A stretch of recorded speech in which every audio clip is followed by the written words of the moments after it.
Welcome back to another Let's Win Financial YouTube video. Today we'll be discussing why a whole life insurance is a bad investment. This is highly touted on Instagram and TikTok, one of the best investments ever. Today I'm going to show you why a whole life in a IUL, which is an Index Universal Life Insurance policy, is a bad investment. So for today's purposes here, we're going to show you the reason why. We're going to break this down and show you here. All right. So for the purpose of this here, again, certified financial educator, Let's Win Financial here. All right, let's use an example here. 47-year-old woman reached out to me, and she has a whole life insurance policy with a death benefit that would pay out $175,000 upon her death.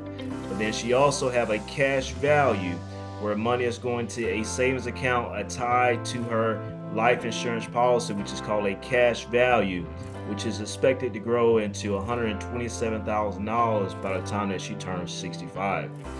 She pays currently $600 a month towards this policy. Here's why this is a bad investment plan. So after having the policy for 3 years now, her cash value, which is the savings account inside of this life insurance policy, is $14,000 currently.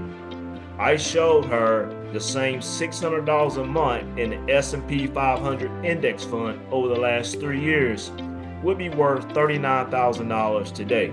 So it's very important here because I have the receipts to show you why this is. This is very important in understanding the numbers behind this. So let's take a stab and let's look at it and see why this is a bad investment in itself.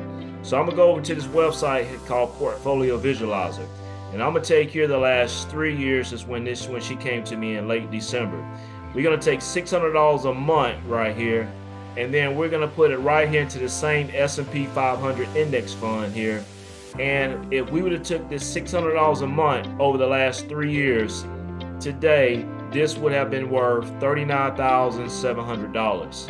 Now I told you in her whole life policy, her cash value today is $14,000.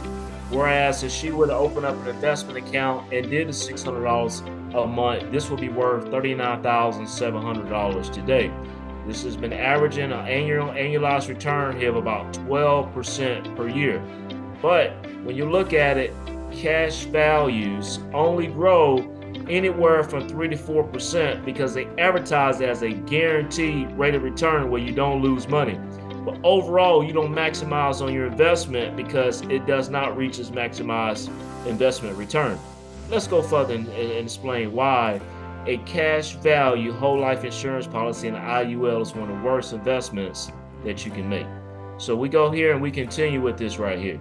So then we ran the numbers even more. If she continued to invest the $600 a month into an S&P 500 fund, what I just showed you, for the next 18 years, when she turns 65, she will have over $400,000 with the expected return of 10% per year in what the S&P 500 has done.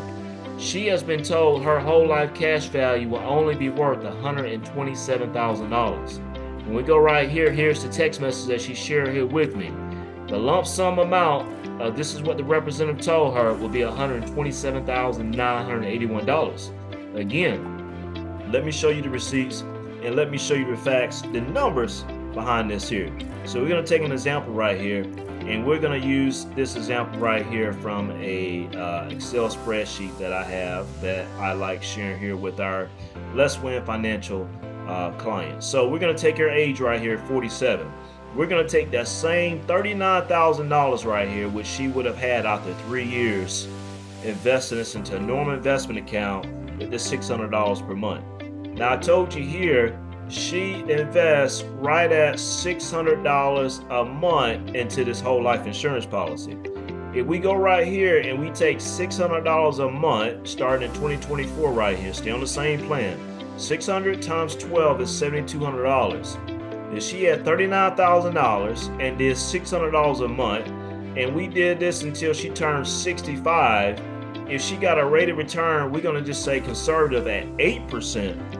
Her investment will be worth $447,000, but because she got a cash value whole life insurance policy, her cash value is only going to be worth $127,000 versus if she just put this in a normal investment account at $600 a month into an S&P 500 fund, she could have had $447,000 by the time that she turns 65. So when you go right here and you look at this right here, she's actually losing at a difference of about about $300,000 right here. Ladies and gentlemen, this is why, again, a whole life insurance investment is a bad investment. You do not maximize your investment returns when you have money in these horrible plans. Let's go on further and further explain why a whole life insurance, the IUL, is one of the worst investment plans that you can invest in. So we go right here and we see that there's a $300 difference even if she continued to invest into this. Now, this is what we told her to do. Get out this plan immediately. And what happens is, once whole life insurance companies, insurance salesmen realize that, hey, look, you realize you're in a bad plan and you want to get out of it, then they go right here and they put in these high surrender fees for you to get out. So this $14,000 that she got in her cash value, they're only giving her half of this here because there was a surrender fee. Here's the text message she sent me. I'm pissed. I only get half of my money back. I surrendered the policy. If she would have stayed in this particular policy, she would have even lost more money, because if you look in the fact, if you go right here and adjust this, when we go back right here, when we adjust this and we go back and look at this Excel spreadsheet, continue the same amount of money here, she would have had $447,000, but she's now only going to have $127,000 if she would have stayed into this whole life policy. Now, what we've advised her to do is take half of this money here, to $7,000, put it in a brokerage account through Fidelity, and continue the same $600 per month in this particular plan. Now, what does that look like? We go right over here and we change this up right here. So we take this right here. She's going to get half that $14,000, which is the $7,000 here.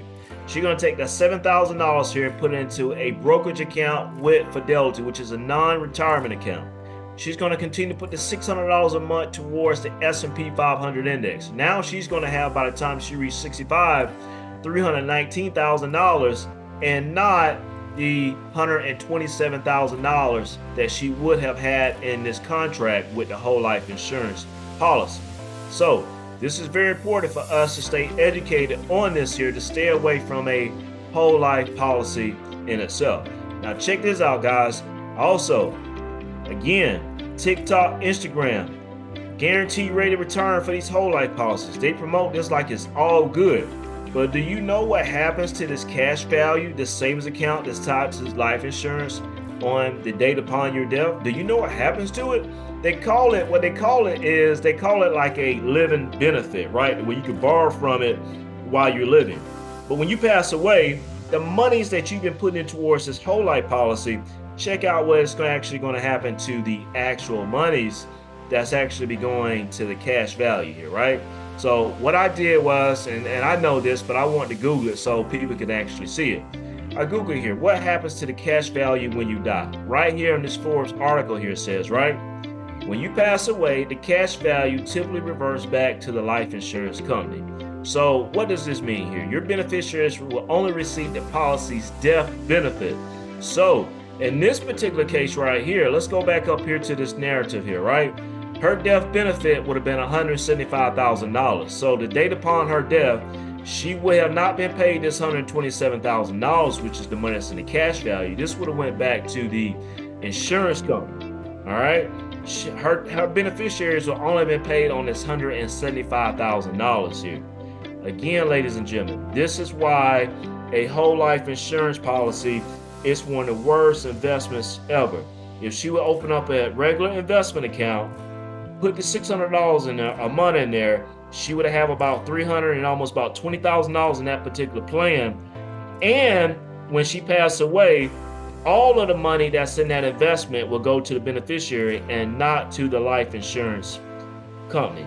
This is why it's important to not just listen to what's on Instagram and TikTok, but I'm showing you the numbers behind this right here. So it's very, very, very important when we go right here and we look at these numbers to stay away from a whole life insurance policy. All right. Now, when we go right here, what should we do? What type of life insurance should we do? All right. We should go right here and get term life insurance and invest the difference in what you would pay in a whole life versus term, because a whole life policy is a lot more than term insurance. You want to build up the assets in the investment account so you don't have to pay for high fees in an IUL. So, Sherwin, where do I go to sign up for a term life insurance? All right. So one of the recommendations what I use and what I've gone to is I use a company called Banner Life Insurance, which is advertised by Dave Ramsey here, Sanders Insurance. You can go right here and get a term life policy all the way up until 30 years. You can go around here and select your coverages here, and then they will give you a plan. It's a lot cheaper than a whole life policy.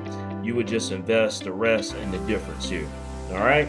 So also too want to show you here a quick little video here. Here's what Dave Ramsey says about these whole life policies in itself. Just kind of gives a further summary of what I was playing today.